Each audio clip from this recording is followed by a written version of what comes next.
Ethan Carter stepped out of his sleek black sedan, adjusting the cuffs of his tailored charcoal suit. The parking lot of Airline's headquarters in Dallas, Texas, buzzed with executives arriving for a critical quarterly meeting. Today was supposed to be routine, focused on financials, growth strategies, and company policies. But as Ethan approached the entrance, he felt the familiar sting of being underestimated. The security guard at the front door glanced at him and quickly averted his gaze, as if he were waiting for someone more important. Ethan had learned to navigate these moments of dismissal. Yet, as he reached the reception desk, something unexpected occurred. A young woman, barely 20, barely lifted her eyes from her phone. She scanned him, and a flicker of judgment crossed her face. "Deliveries are around back," she said dismissively, returning to her screen.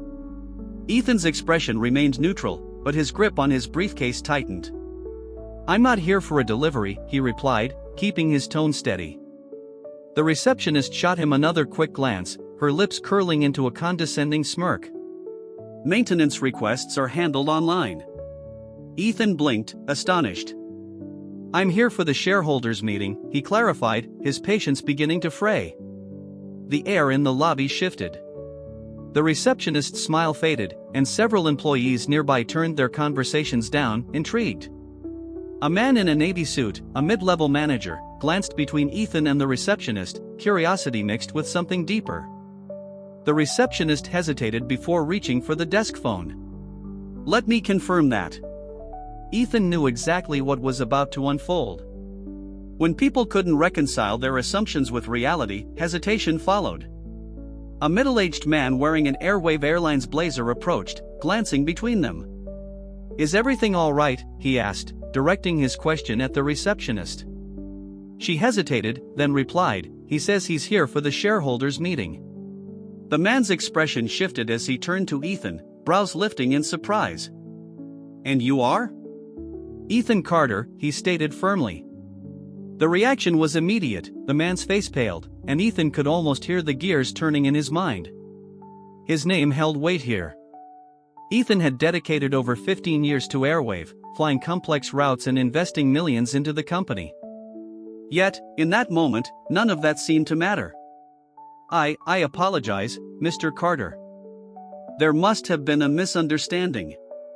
Ethan's lips twitched, betraying a hint of a smile. "I'm sure there was." The receptionist sat stiffly, fingers hovering over the keyboard, avoiding his gaze. The tension in the room was palpable, but Ethan didn't have time for theatrics. He stepped past them, heading toward the elevators, his polished shoes echoing against the marble floor. Conversations resumed, but it was clear they now recognized who he was. On the 12th floor, Ethan entered the executive wing of Airlines. The polished floors reflected the fluorescent lights above, and the air hummed with whispered conversations. A few heads turned as he walked past, some faces showing recognition, others discomfort. He reached the glass conference room and pushed open the door. Inside, a group of executives sat around a long, glossy table, murmuring among themselves. They were the type who spoke in measured tones, dressed in expensive suits but lacking name tags, the kind who didn't appreciate surprises.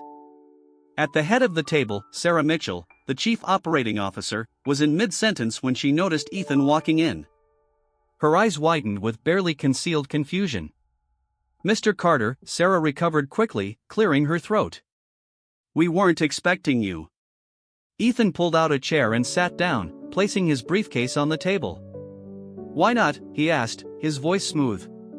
A tense silence filled the room. Sarah shifted uncomfortably, clasping her hands together. "Your attendance wasn't confirmed." Ethan cut her off. "I don't need to confirm my presence. I own a significant stake in this company. When decisions are made that affect my investment, I make it my business to be here." One of the women, a finance executive named Rachel Green, leaned forward, forcing a polite smile. "Of course, Mr. Carter. We're glad to have you. We just assumed you were busy with your flying duties." "Like flying cargo planes?" Ethan replied, raising an eyebrow. An uncomfortable laugh rippled through the room, but he wasn't smiling. He allowed the silence to linger, knowing they weren't used to being confronted directly, especially not by someone like him. Finally, Sarah exhaled and leaned back in her chair. Well, since you're here, I suppose you'll want an update on our operational strategy moving forward. Ethan tilted his head. I'd like an update on something else first. Sarah blinked. Which is? Ethan reached into his briefcase and pulled out a neatly organized document, sliding it across the table toward her. The COO hesitated before picking it up. As soon as she read the first line, her expression stiffened. It was a detailed report about discrimination complaints lodged by employees, pilots, flight attendants, maintenance crews, all citing systemic bias within the company. Ethan watched as Sarah's face drained of color, flipping through the pages. The atmosphere changed dramatically. The room, once filled with rustling papers and murmurs, was now eerily silent. This is quite the accusation, Sarah finally said. It's not an accusation, Ethan corrected. It's documented fact. Rachel scoffed, skepticism evident. Mr. Carter, this is the airline business. We hire based on experience and skill. We don't have time for social grievances.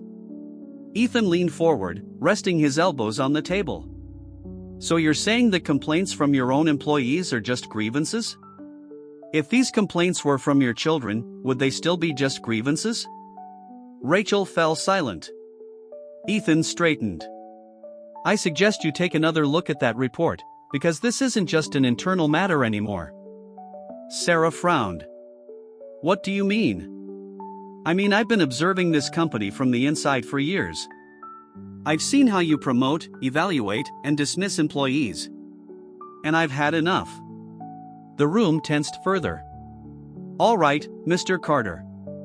What exactly do you want? Sarah asked, her voice shaky. Ethan's next words shifted the atmosphere. What I want will change the future of Airwave Airlines. The executives exchanged glances, but no one spoke. Ethan continued, I'm pulling my shares. Rachel shot up in her chair. Ethan, wait. No, he interrupted sharply.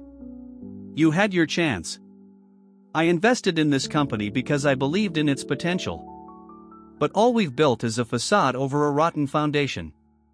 Sarah's jaw tightened. Let's not be rash. Rash?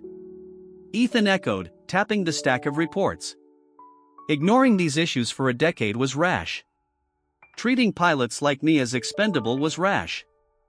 Watching qualified professionals leave because they were tired of proving themselves was rash. He leaned forward. I'm not being rash. I'm being strategic. Sarah opened her mouth to protest, but Ethan pressed on. I'm not just pulling my investment, I'm taking this public. The air shifted, everyone froze. Ethan, let's discuss this, Rachel urged. Why should we? You claim this isn't about race. You say you hire the best.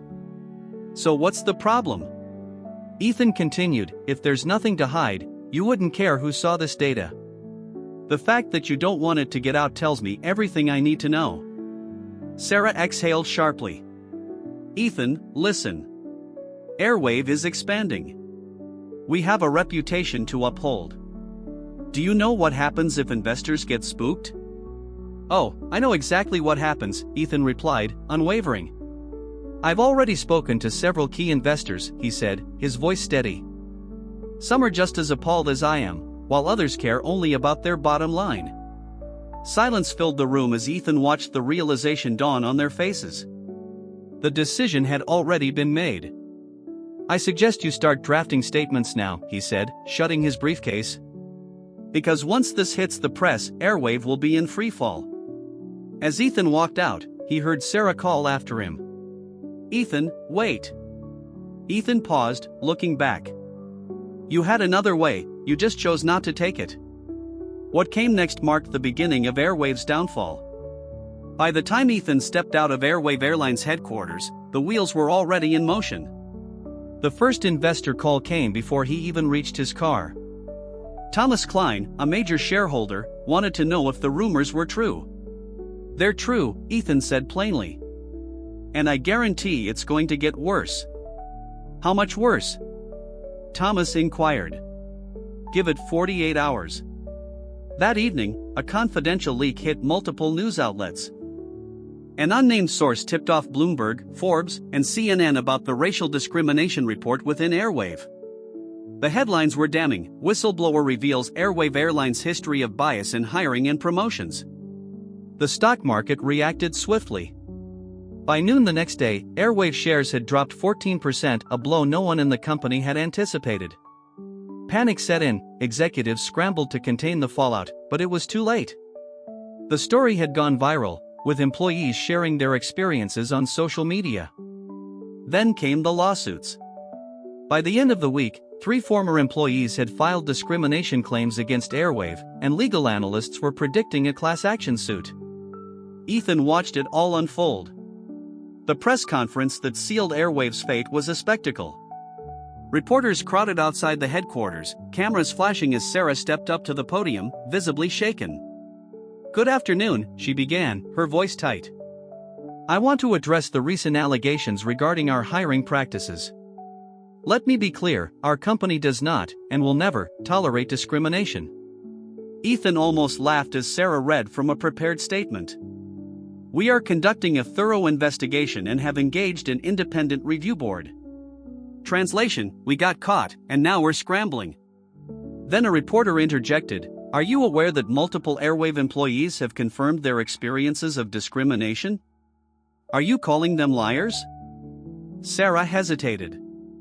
That moment of uncertainty cost her everything. The media sensed weakness, and reporters began shouting over each other, demanding answers. Within hours, the clip of Sarah stumbling through her responses went viral. More sponsors began pulling out, and several high-profile partnerships severed ties. By the end of the second week, Airwave had lost over 40% of its market value. The board had no choice, Sarah was forced to resign, and other top executives followed. Airwave Airlines was in freefall. Ethan stood in his office, watching the news coverage unfold. He had done what he set out to do, expose the truth. But this wasn't just about revenge, it was about something more significant. The final blow came on a Monday morning when a court filing confirmed a class action lawsuit, not just from former employees but from passengers claiming discrimination while flying with the airline. Sitting at a cafe near Dallas-Fort Worth International Airport, sipping black coffee, Ethan's phone buzzed with notifications. The airline stock had plummeted another 12% overnight. A familiar voice broke through his thoughts. "I figured I'd find you here." Ethan looked up to see Lisa Harrington, an aviation journalist who had been following the case. She set her bag down across from him and raised an eyebrow. "You don't seem surprised." Ethan smirked. "You always show up when there's a storm." "What can I say? I chase the truth." She leaned in. "Now that Sarah is out, do you feel like you've won?" Ethan exhaled slowly, rolling his coffee cup between his hands. This was never about winning. Lisa studied him. Then what was it about? Ethan leaned back. He had watched talented pilots, those who deserved their positions, get sidelined. This was about breaking a cycle. Lisa tilted her head. "And do you think you did?" Ethan thought about it. Airwave would never recover, the name was irreparably tarnished. But it had ignited a conversation that couldn't be ignored. "I think I made them listen." Lisa nodded, pulling out her notepad. "If you have time, I'd love a final quote." Ethan checked his watch, he had a flight to catch soon, but this was important. He leaned forward slightly. "Write this down." Lisa clicked her pen, waiting. Ethan's voice was steady. "Power remains in the hands of a few only if the rest of us allow it." Lisa paused, scribbling the words. When she looked up again, there was understanding in her eyes. "That's a powerful quote," she said. "It's the truth." He stood, leaving cash on the table before grabbing his briefcase. Lisa watched him for a moment before calling after him. "So what's next?" Ethan turned at the door. "I keep flying." And with that, he walked out. This was never just about one company, it was about a change that would resonate long after he was gone. If this story made you think, made you question the status quo, then that was the goal. True change doesn't occur when we remain silent, it happens when we demand better.